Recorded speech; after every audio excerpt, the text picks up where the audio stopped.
Transformamos generaciones. Esa es nuestra misión. Debemos caminar seguros de que en todo lo que hacemos está la marca. Se expresa nuestro ADN, esa información genética que el Espíritu Santo puso en nosotros. Nuestro ADN contiene una promesa. Somos parte de esa gran promesa de Dios, de los planes para el establecimiento de su reino en la tierra. Están en nuestro ADN los genes para la expansión. Nuestro ADN contiene una identidad. Somos hijos de Dios. Estamos asignados para establecer y expandir su reino en este tiempo, en cada ciudad y territorio que esté incluido en su promesa. Dios nos envió a transformar generaciones mediante un discipulado profundo e integral. Nuestro ADN contiene un carácter.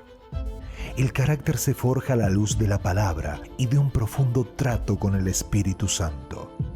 Dios y su palabra nos revelan nuestra condición para ser modelados a su imagen, conocer nuestra asignación y ser equipados para la misión encomendada. Este proceso tiene un ámbito, la iglesia, y tiene un camino, el discipulado.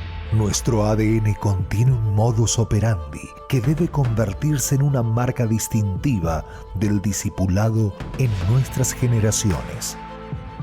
Buscar oír la voz del Espíritu Santo y que nos sean revelados los diseños y estrategias de Dios frente a cada desafío. Trabajar en esta dirección y edificar nuestro crecimiento como hijos y como iglesia es lo que nos posicionará para conquistar lo que Dios nos encomendó. Hacerlo con conciencia de legado nos garantizará el cumplimiento de nuestra misión.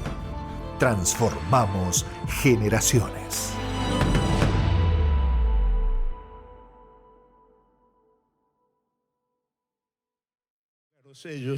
Entonces, a mí lo que me importa hoy es hablar un poco de la iglesia con todo lo que tenemos como iglesia, y creo que esto lo estoy diciendo para nuestro ministerio, pero también creo que es mucho más amplio porque tiene que ver con la iglesia en Argentina especialmente. Me interesa pensar qué vamos a hacer como iglesia teniendo el ADN que tenemos y habiendo sido enriquecidos con tanta palabra en una situación tan particular como la que tiene el mundo hoy.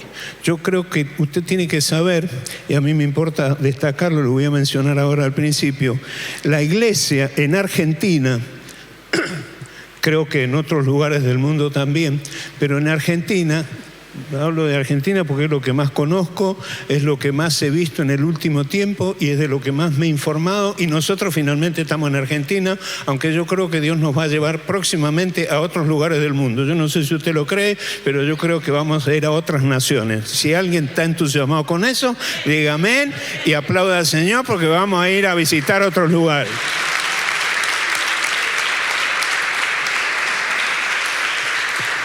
Mi campo pastoral no es Cipolletti, es el mundo. El campo de misiones de la iglesia no es ni Cipolletti, ni Choele, ni Zapala, ni ninguna de estas localidades. El campo misionero de la iglesia es el mundo. Dios es un Dios para todas las naciones. Dios no es Dios para los evangélicos, Dios es Dios para todos. Dios es el que sigue en control y por lo tanto nosotros tenemos ministerio en todo el mundo. Eso es lo que creo. Ahora, en Argentina, la iglesia en los últimos años se ha hecho muy notoria. Tengo un trabajo elaborado que lo presento cada vez que voy a un congreso de pastores, donde les explico a los pastores que hoy más que nunca la iglesia está en la vidriera. Si usted quiere entender lo que es mirar la vidriera, usted tiene que acompañar a su esposa y va a notar que se va a parar en todas las zapaterías. Y lo que tienen negocios saben que las hermanas, las mujeres en general, visitan dos tipos de negocios, donde hay carteras y donde hay zapatos, ¿no? Bueno, y tienen para elegir y entran y se prueban todo. Eso es que la iglesia esté en la vidriera, que se va a parar gente a mirar la iglesia que está puesta en la vidriera. ¿Qué ha puesto a la iglesia en la vidriera en este tiempo? Por lo menos dos razones fundamentales. Número uno, que la iglesia en Argentina ha crecido como nunca. Y no nos vamos a poner a discutir a qué denominaciones incluye, qué no incluye las estadísticas que hace CONICET acerca del crecimiento de la iglesia en Argentina. Y no me voy a poner a dar más detalles, simplemente hago la referencia para que usted sepa que según CONICET, en el año 2005, la iglesia cristiana evangélica en Argentina era un 9% de la población y que en el 2019 la iglesia ha llegado a un 17% de la población, es decir, un crecimiento muy importante, que eso hace que haya gente que ponga su mirada sobre la iglesia. La segunda razón que yo veo para que la iglesia esté puesta en la vidriera, y después le voy a decir quiénes son los que más lo observan, es que la iglesia salió a la calle.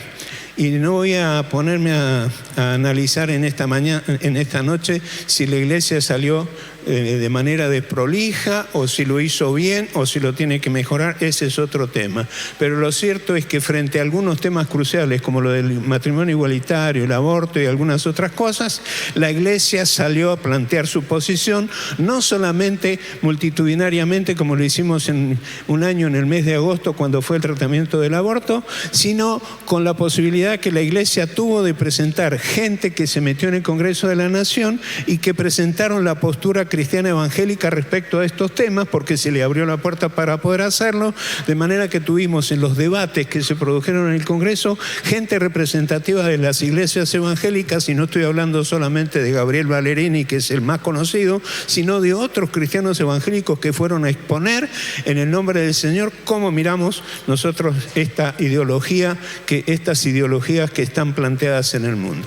Y entonces todo eso hizo que la iglesia fuera notoria, y finalmente, y en tercer lugar, lo otro que ha hecho que la iglesia sea notoria es que la iglesia se atrevió finalmente a ocupar algunos espacios que antes no ocupábamos, como es participar en política.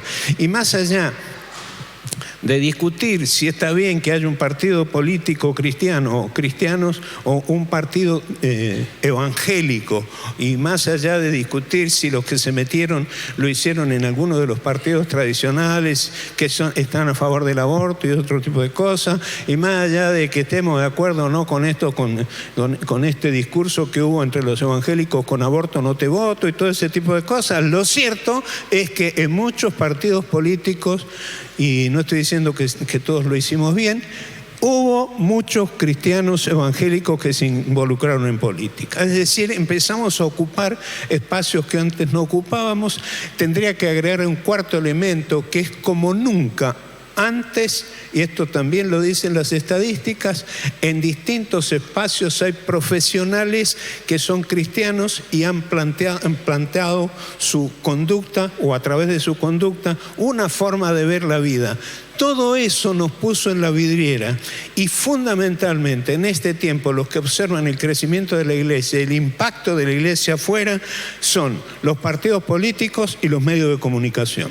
Los medios de comunicación no están esperando una actividad como la que estamos realizando nosotros hoy para llenar una página diciendo qué importante lo que la iglesia Acercate a la Vida está haciendo en la ciudad, pero sí van a llenar páginas con conductas o mostrando la conducta de algún evangélico que se haya mandado una macana. Ahí sí se llenan las páginas. Pero de una u otra manera, lo cierto es que la iglesia más que nunca está siendo notoria. Por eso, quiero decir, ¿qué vamos a hacer como iglesia con todo lo que tenemos en este tiempo de reflexión? Porque a mí me importa, como apóstol de este ministerio, responsable de marcar por lo menos una línea que nosotros venimos trayendo a través de años y que tenemos que seguir haciendo, y que no tiene que ver solamente con la educación y no tiene que ver con la bendición que Dios nos está dando de crecer en algunas áreas, sino que tiene que ver con una línea fundamentalmente que señala la misión que nosotros tenemos como iglesia,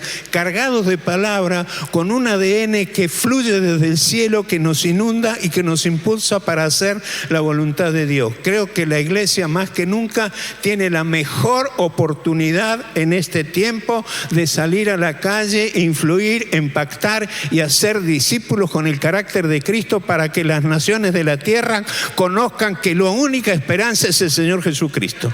Creo que esto es el centro de lo que me importa decir en esta noche. Digo, esta mañana estoy acostumbrado a predicar los domingos a la mañana. Muy bien.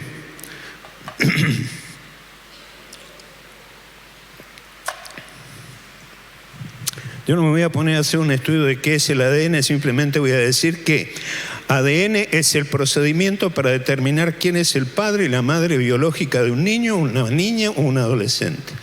Pero metido en el interés de conocer algo más del asunto, me empecé a meter ahí en el Google, especialmente el hermano Google nos ha ayudado muchísimo.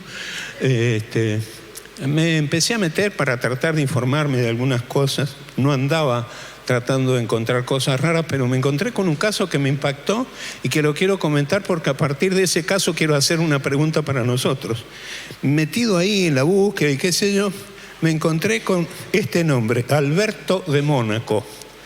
Y la información dice que este señor, que fue príncipe del Principado de Mónaco entre el año 1889 y 1222, dice la información que este señor no solamente una vez, sino 2 veces tuvo que hacerse un ADN porque tenía algo escondido que él sabía, pero que nadie sabía, y entonces a través del ADN se descubrió que él tenía 2 hijos ilegítimos, uno con una camarera y otro con una azafata. Y en este caso, los hijos tienen asegurado una buena herencia, pero ninguno de ellos puede llegar al trono. La conclusión que saqué es que el ADN, un test de ADN, porque así titulé el mensaje de hoy, un test de ADN, entre otras cosas, porque es mucho más amplio, puede poner en descubierto algunas cosas que alguien pudo mantener escondida por algún tiempo. Esta conclusión es la que me lleva a la siguiente pregunta. En este año en que la palabra que nos ha ido guiando y conducido ha sido ADN, ¿qué pasaría si a través de la palabra del Señor y con la intervención del Espíritu Santo nos hiciéramos un ADN? Me pregunté, ¿dejaría ese ADN en descubierto algunas cosas que no le corresponden al ADN que hemos recibido de parte de Dios y han estado deliberadamente escondidas dentro nuestro? Y por supuesto creo que en las ministraciones que hemos recibido del pastor Maray y del pastor Pablo Baradachi, muchos ya hemos confesado algunas cosas que no estaban bien, pero creo que nos tenemos que seguir revisando. Entonces, ¿por qué es importante conocer que llevamos un ADN celestial?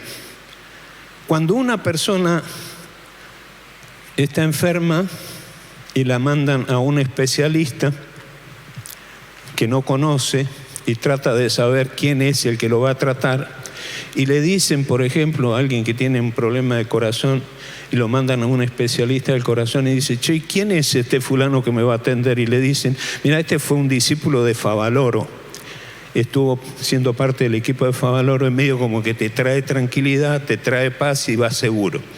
De la misma manera, si una persona que en este tiempo ha crecido eso, hay cantidad de personas que no tienen paz, que no tienen seguridad, que viven desorientadas, que andan con todos los interrogantes y dicen, anda a ver al pastor Guerrero en Roca, o a Adriana en Zapala, a Fernando, a Jaime Andrea en Choel, y dice, ¿y estos quiénes son?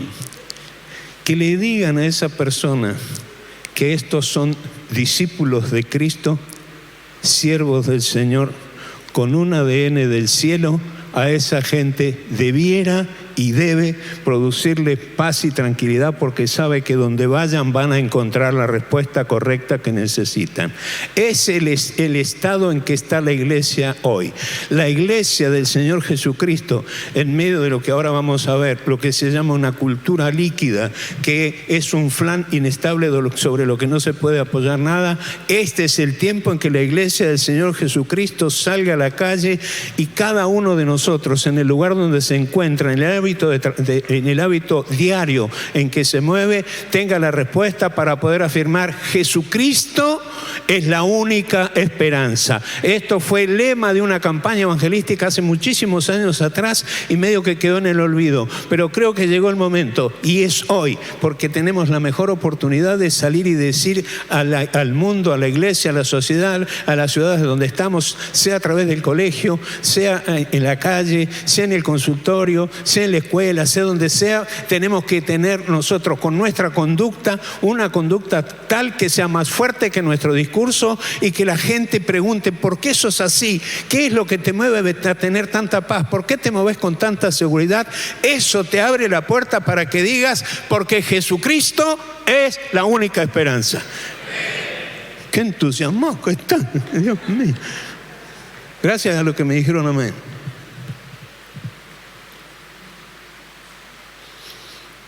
Escuchábamos en estos días, creo que el taller que tuvieron Diego y Pablo hoy hablaba de esto, de una iglesia en un escenario líquido, pero yo lo escuché estos días a través de un taller a alguien que nos explicaba que el mundo se ha acomodado a vivir en lo que algunos llaman precisamente esto de la cultura líquida. Hay un nombre, Zygmunt Bauman, un sociólogo, filósofo, ensayista polaco-británico de origen judío, que es el que acuñó el término modernidad líquida, señalando con tiempo a los tiempos actuales, basándose en el concepto de la fluidez, la rapidez de los cambios, la flexibilidad y la adaptación, entre otras cosas. Bauman dice que la modernidad líquida es una figura del cambio y de la transitoriedad. Y él explica diciendo, los sólidos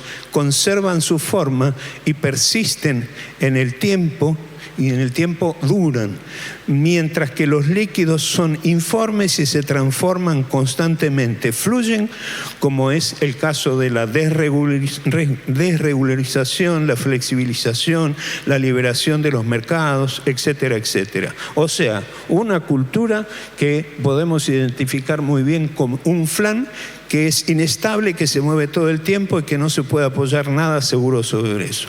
En medio de eso, decíamos, tenemos la oportunidad los cristianos evangélicos de anunciar la verdad del Evangelio.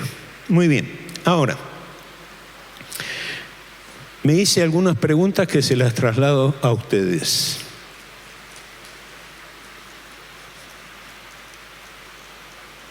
Yo creo que el mundo vive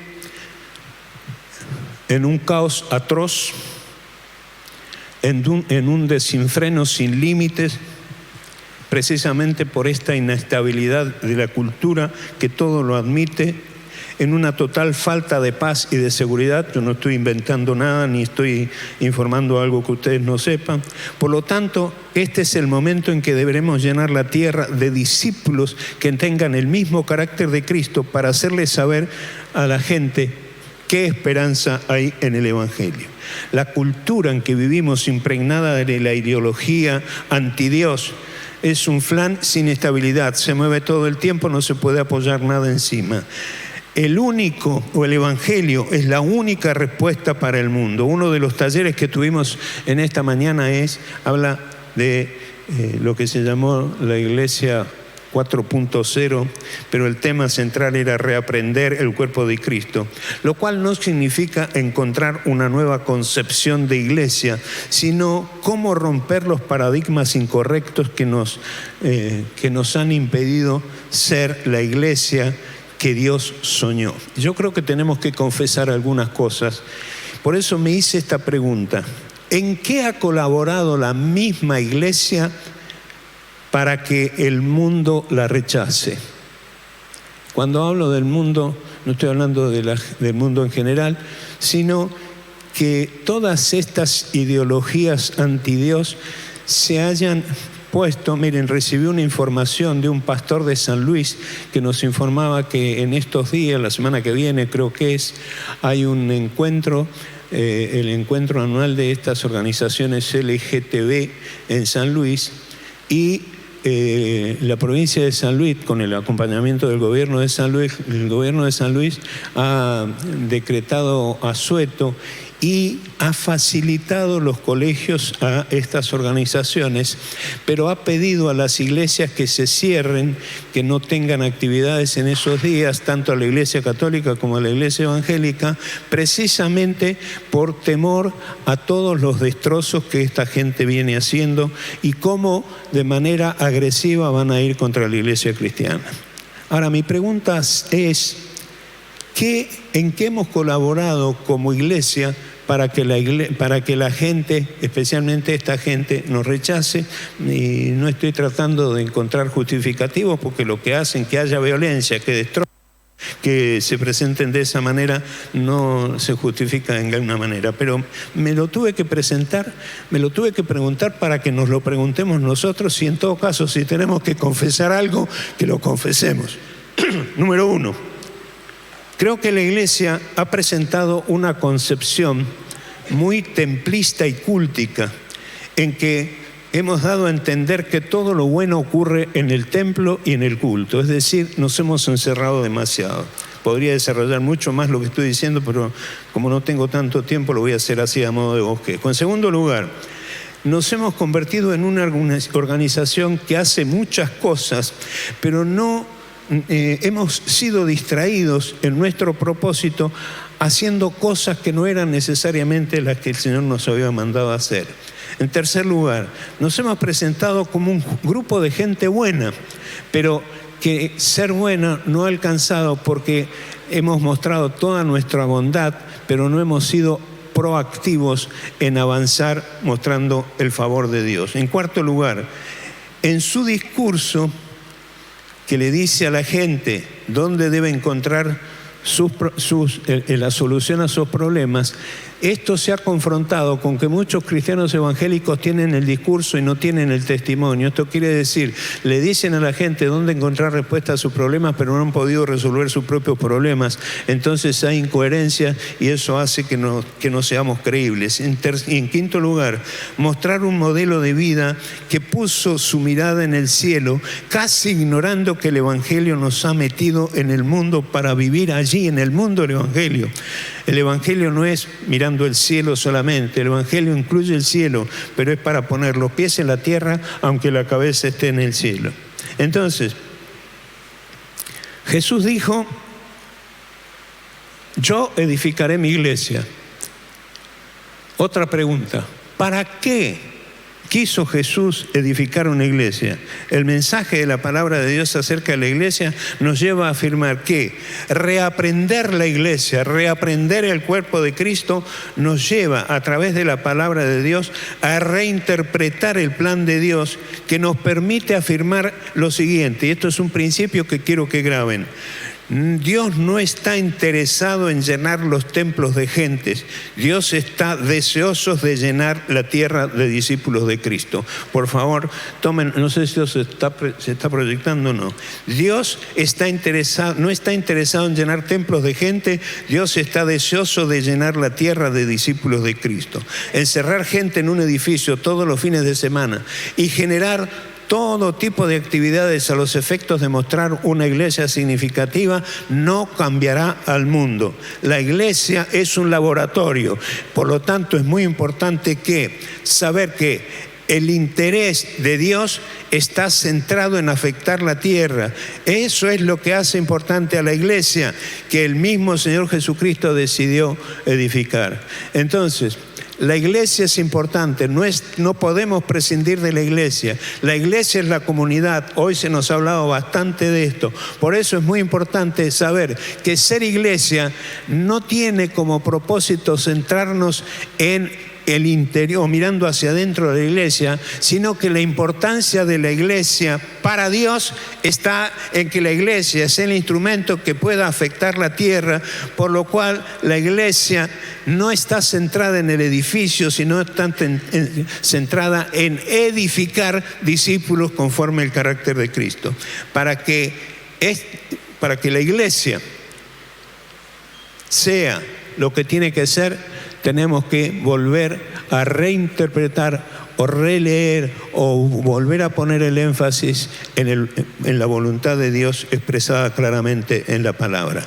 Quiero decir que para que la iglesia, o el para qué está la iglesia, no es un problema para Dios. Él siempre supo para qué necesitaba la iglesia. Ubicar a la iglesia en el lugar correcto, pastores de cada una de las congregaciones, tomen nota de esto, y los hermanos líderes que vienen de cada congregación también.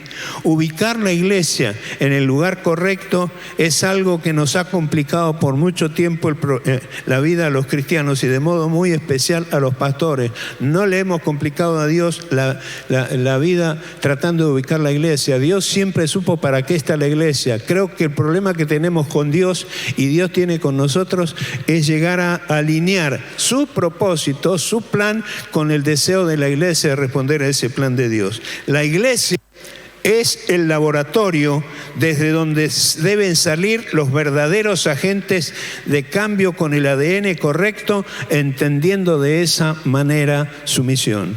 La iglesia es el cuerpo de Cristo. La iglesia es una comunidad de gente redimida por el Señor Jesucristo. La iglesia es gente que se reúne con el propósito de adorar a Dios y crecer en el conocimiento de la palabra de Dios. Pero en ese sentido, el propósito de la iglesia es convertirse en un laboratorio donde se generan los verdaderos discípulos conforme al carácter de Cristo, para que estos sean enviados a transformar la sociedad.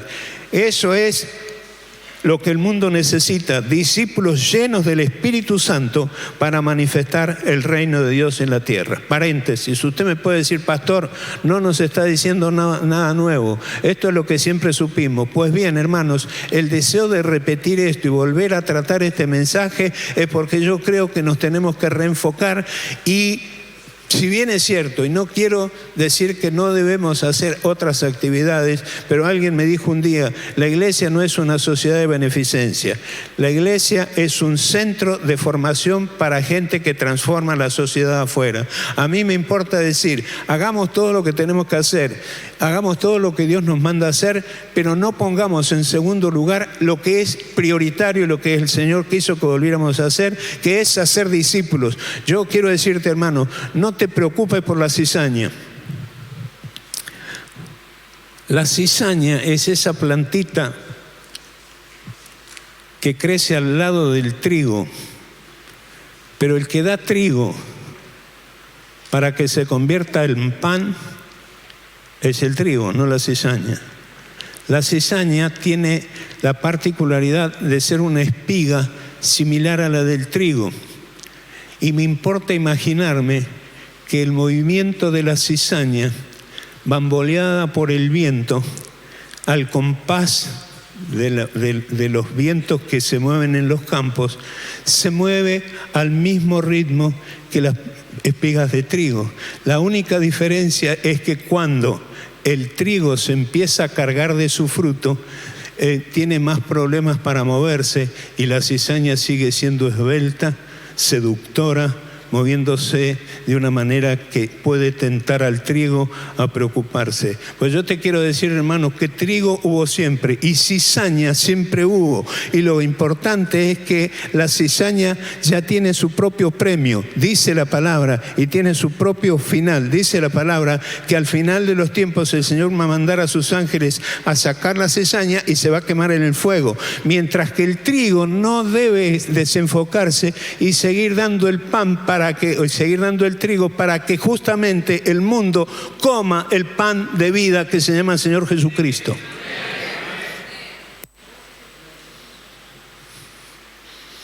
Me preocupa en este momento donde la ideología de género, las deformaciones del ESI cargado de ideología de género, el matrimonio igualitario, el aborto, cosa que he escuchado a muchos en estos últimos días decir: todo esto es ley, pero no ha tenido el efecto práctico, visible que se esperaba que tenga, porque no es que crecieron los matrimonios de personas del mismo sexo que se casaron. Está la ley, no todo el mundo está usando la ley. Está la ley de la despenalización, o ¿cómo se llama? La interrupción voluntaria del embarazo. No necesariamente están usando la ley. abortos clandestinos sigue habiendo. Ahora estamos tratando el tema entre los pastores de la eutanasia, porque se habla de la eutanasia. Es decir, ideologías que valorizan y priorizan la muerte, mientras que los cristianos, basados en la palabra de Dios, valoramos y priorizamos la vida. Ahora, quiero decir, el trigo es señal de vida, la cizaña es señal de muerte. El trigo es el que da fruto, la cizaña va a terminar en el infierno y en el fuego. Por lo tanto, no te preocupes por la cizaña, aprende a convivir con la cizaña, no permitas que la cizaña te desenfoque, te desoriente, que con sus movimientos te lleve a perder el foco. Déjalas que se muevan al lado tuyo, déjalo que te acusen, deja que te digan que sos un pacato, deja que decís que estás vendido al patriarcado, deja que te acusen de todo, deja que te ninguneen, deja que se burlen del Señor Jesucristo. Se burlaron, lo llevaron a la cruz. Deja que ocurra todo eso, pero no te desenfoques vos cuando eso ocurra y veas la cizaña bambolearse al lado tuyo, seductora, tratando de captar tu atención. Mirá al Señor Jesucristo y decí: mi propósito es dar fruto para que se convierta en el pan de vida, para que el mundo conozca que en el pan de vida precisamente hay vida y vida eterna, porque Jesús dijo: yo he venido a traer vida y vida en abundancia.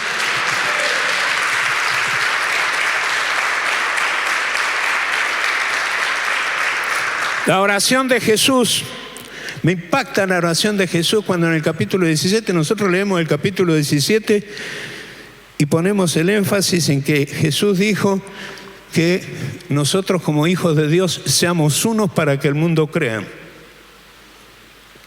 Cosa que tampoco hemos obedecido como tal, pero no importa. Pero en el mismo capítulo, Jesús ora por los discípulos, se dice: no te pido que los saques del mundo, sino que los guardes del mal. Hermanos,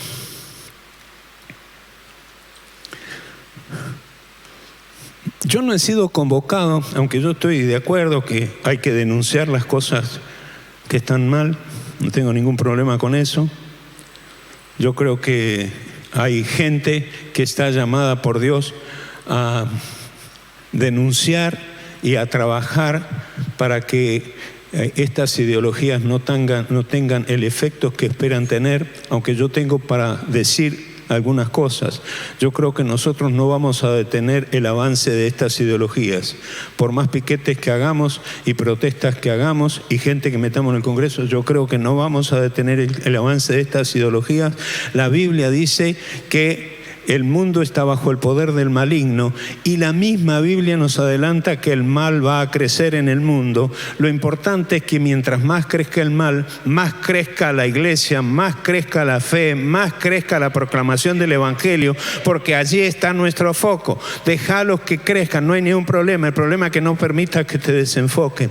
Pero Jesús dijo: no te pido que los saques del mundo. Jesús está diciendo: quiero que los dejes en el mundo para que estén mezclados en medio de toda esta situación. Lo único que te pido, dice Jesús, es que no permitas que el mal los desenfoque, no permitas que el mal los cautive o en todo caso los haga sentir mal. Señor, que estén rodeados del mal, no permitas que saquen la vida de la mirada, la vista del propósito que tienen, y es, conforme dice la Gran Comisión, hacer discípulos a todas las naciones de la tierra. Escucha lo que le voy a decir. Dice la palabra: enseñándoles a la gente que hacemos como discípulos que guarden, que cumplan, que obedezcan todas las cosas que el Señor ha mandado. Si nosotros nos dedicamos a ser discípulos y a enseñar el Evangelio a la gente, tenemos demasiado trabajo como para que la cizaña nos distraiga. De manera que enfoquémonos en el trabajo que tenemos que hacer. La respuesta que la iglesia tiene que darle a estas ideologías antidios es hacerle saber que mientras más crezcan, más evangelio vamos a sembrar. Estas ideologías tienen que saber, y los promotores de esta ideología tienen que saber, que se van a encontrar con una iglesia que no para.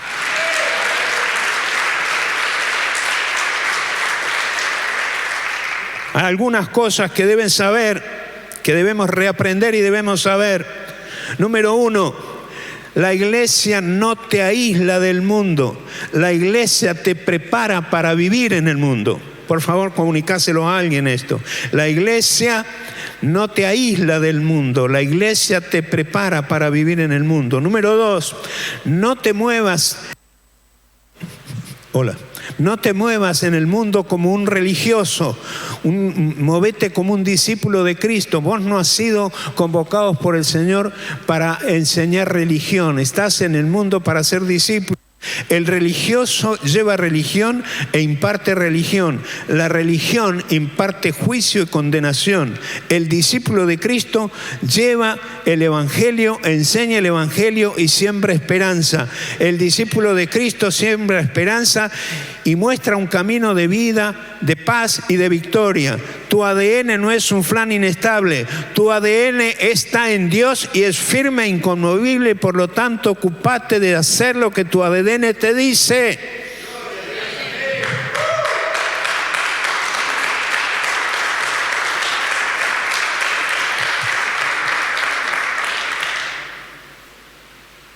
Tercero, no sé por dónde voy.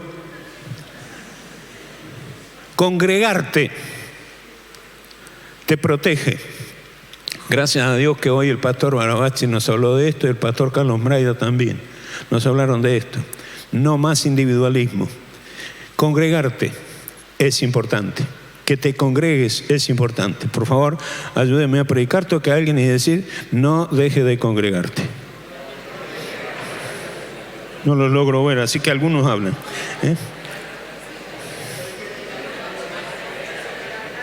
Toma nota de lo que te voy a decir, hermano.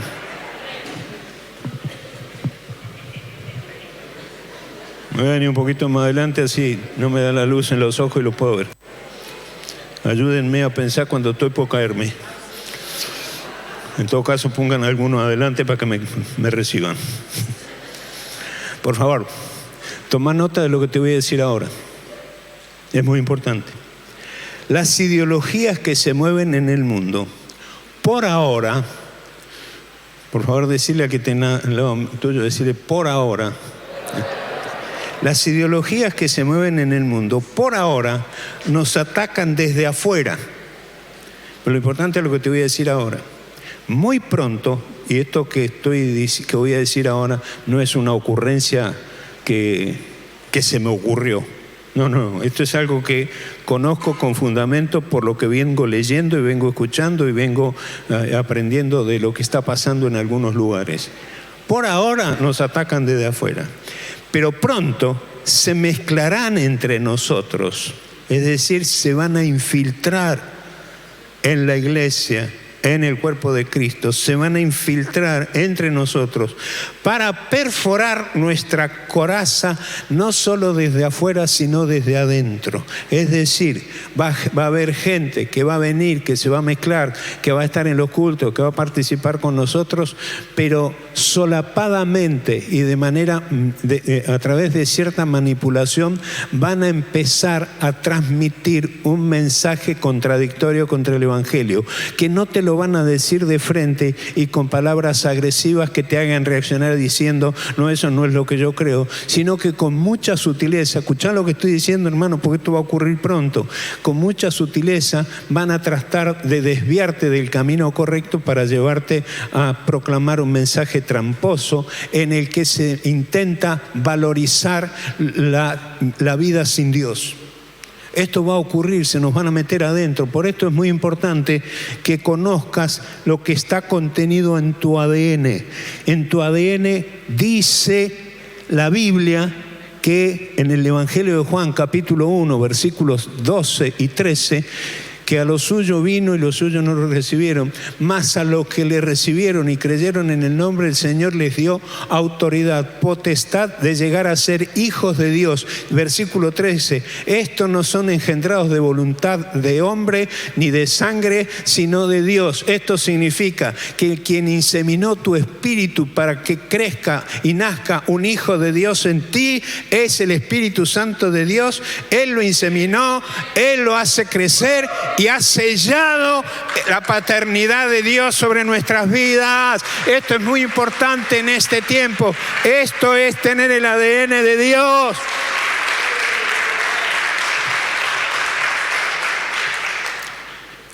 Congregarte con los que tienen tu mismo ADN nos fortalece y nos anima. Dios tiene un negocio en la tierra.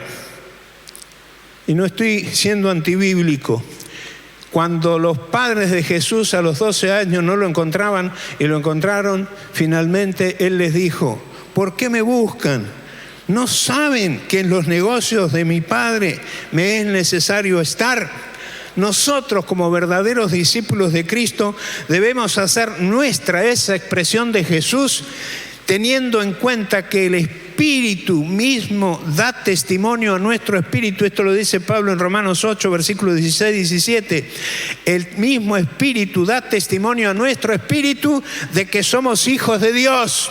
Hermano, por favor, toma nota de esto. Pastor, no me está diciendo nada nuevo. No estoy diciendo nada nuevo. Estoy afirmándome en una verdad que es necesario para este tiempo en que estamos siendo tan bombardeados por cosas que no son de Dios. Nosotros no le respondemos a la cultura líquida, nosotros le respondemos al Dios de los cielos, que nos ha hecho sus hijos, que nos ha involucrado en su negocio. El negocio de Dios es establecer el reino en la tierra, es manifestar su gobierno en la tierra. El negocio de Dios es que toda la tierra, que Él sepa que Él está sentado en el trono, y la manera de comunicar esto a la tierra es a través de los hijos de Dios, a través de sus hijos, que somos nosotros. Por eso, no respondas a la ideología ante Dios, no te dejes confundir. En tu ADN dice la misma palabra que el Espíritu da testimonio de que somos hijos de Dios, pero agrega: y si hijos, también herederos, herederos de Dios y coherederos con Cristo. Bendito sea el Señor. Es allí donde estamos plantados. Eso es lo que llevamos adentro, eso es lo que debemos terminar de entender.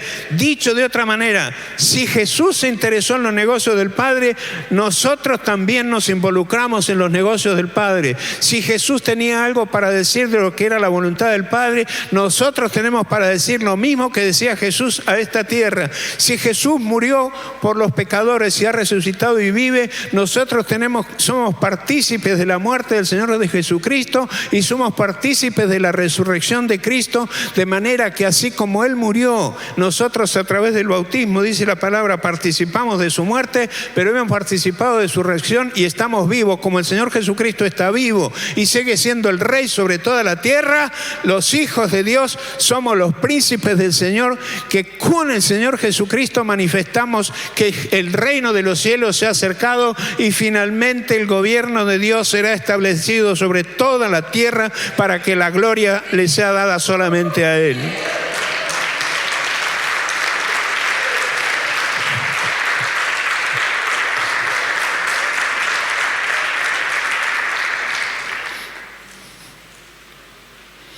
Téngame paciencia, como yo le tengo paciencia a la tabla. Que el reino de Dios sea expresado, manifestado y establecido en esta tierra es el gran negocio del Padre. Su empresa tiene como fin y producto final que el mundo sea puesto bajo el control y gobierno y señorío del Señor. Miles Monroe, en uno de sus escritos, dice que Dios quiere colonizar. Este es un término que a muchos les molesta, pero él lo escribió así. Yo lo único que estoy haciendo es replicar. No importa lo que yo creo, estoy replicando o repitiendo lo que él dijo. Él dijo que Dios quiere colonizar la tierra a través de una iglesia de discípulos que hagan más discípulos con el mismo carácter del Señor Jesucristo. Ser un discípulo es ser un protagonista en las manos del Padre, que anuncia sin cesar que el reino de los cielos se ha acercado. Nuestro ADN hierve dentro nuestro, en nuestro ser interior, gritando en nombre del Padre, como dice la palabra en Isaías capítulo 45: vuélvanse a mí y yo los salvaré, confines de la tierra, pues yo soy Dios y no hay otro. La iglesia es, por lo tanto, la responsable de generar discípulos que sean útiles en la empresa montada por Dios en este mundo, no tanto para hacer programas internos en la congregación, sino para respetar y cumplir con el plan de Dios. Trabajar en las estructuras eclesiásticas de una congregación es útil en tanto tenga como objetivo final potenciar y desarrollar el proyecto del Padre. Si el Padre tuvo y tiene el propósito de que su gobierno sea establecido en la tierra por la Iglesia, esta no puede estar mirando hacia otro lado, generando planes que nada tienen que ver con su plan. La tierra se va a enterar de que el dueño y señor del universo será a través de la Iglesia, que, identificada con sus propósitos, prestando plena obediencia a su voluntad, se van a enterar cuál es el estilo de vida del reino de Dios. Nuestro ADN clama que la tierra sea puesta bajo el absoluto dominio de aquel que creó, la sostiene y sigue sentado en el trono. Hacer discípulos a todas las naciones no tiene como fin llenar templos de gente que tienen como hábito venir los domingos al templo a ser parte del culto. Eso no es suficiente. Lo más importante no es lo que hacemos en el culto, sino lo que hacemos fuera del templo. Hacer discípulos de Cristo no tiene como objetivo llenar los templos, sino la tierra de discípulos del Señor. Ya les dije que no tenemos que tenerle miedo a la cizaña y debemos en todo caso vivir en medio de ella, enfocados en los planes de Dios. Termino enseguida. Hay 3 cosas que mencioné esta mañana. Me queda un minutito. 3 cosas que mencioné esta mañana en el taller de Reaprendiendo el Cuerpo de Cristo, que a mí me parecen fundamentales. Hubo un autor conocido, Alvin Toffler, que dijo: los verdaderos analfabetos del siglo XXI no serán aquellos que no sepan leer o escribir, sino los que no puedan aprender, desaprender y reaprender. Yo creo que la Iglesia necesita aprender la gimnasia propuesta por este hombre. Nosotros sabemos muchas cosas, tenemos que revisar lo que sabemos y darnos cuenta si no necesitamos hacer un reaprendizaje de lo que conocemos para ver si hay algo más de lo que nosotros sabemos. Entonces tenemos que revisar la información que tenemos en la Biblia para conocer si necesitamos saber algo más. Debemos desaprender y desprendernos de los hábitos y costumbres incorporados desde la mentalidad de confort, poniendo solo el énfasis en los beneficios que hemos recibido del Señor y olvidándonos que nosotros tenemos un compromiso de servicio con el Señor. Y finalmente, aprender qué es, cómo funciona y para qué existe la Iglesia como cuerpo de Cristo en el mundo. Y para tomar un ejemplo de ello, simplemente menciono que releer lo que pasaba en la iglesia primitiva, en los primeros capítulos del libro de los Hechos, que nos dice la palabra: sobrevino temor sobre toda persona y muchas maravillas y señales eran hechas por los apóstoles, de modo que los que habían creído, y aquí empieza a describir algunas cosas que tienen que ver con la comunidad, con la congregación, con este sentido de pertenencia del que nos han hablado hoy.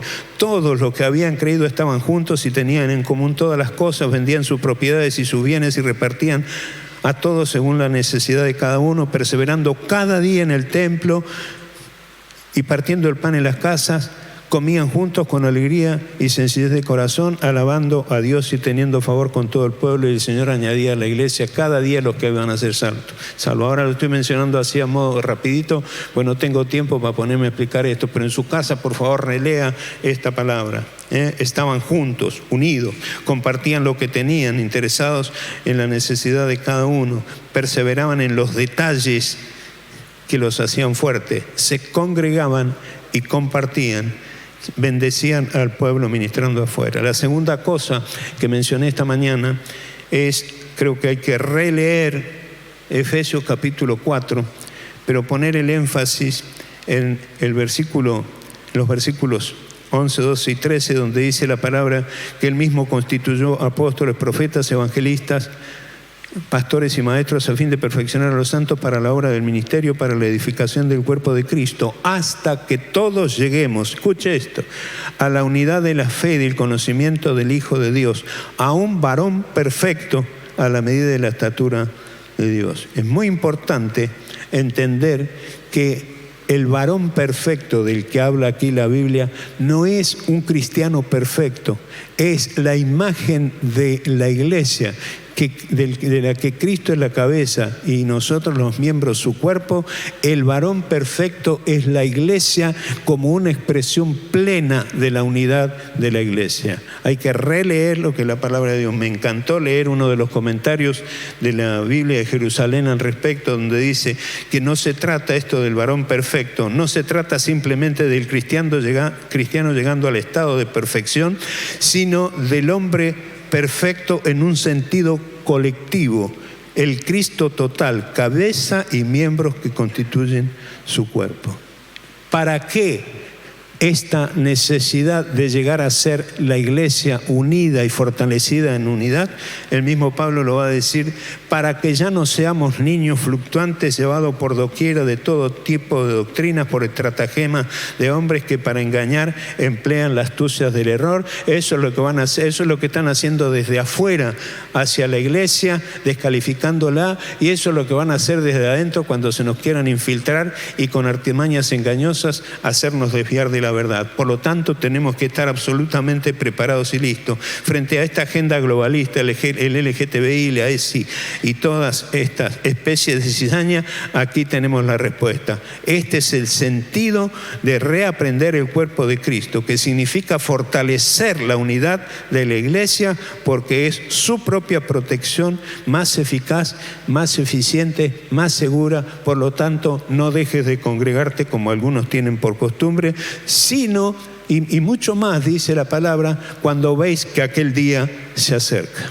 Y el tercer punto que voy a mencionar rapidito: cuando usted lea el libro de los Hechos, capítulo 2, versículos 4 al 11, usted se va a encontrar con que en estos versículos se menciona 4 veces la palabra lengua. Esto es para una clase que la tendríamos que hacer con más tiempo, pero tengo que hacerlo rápido.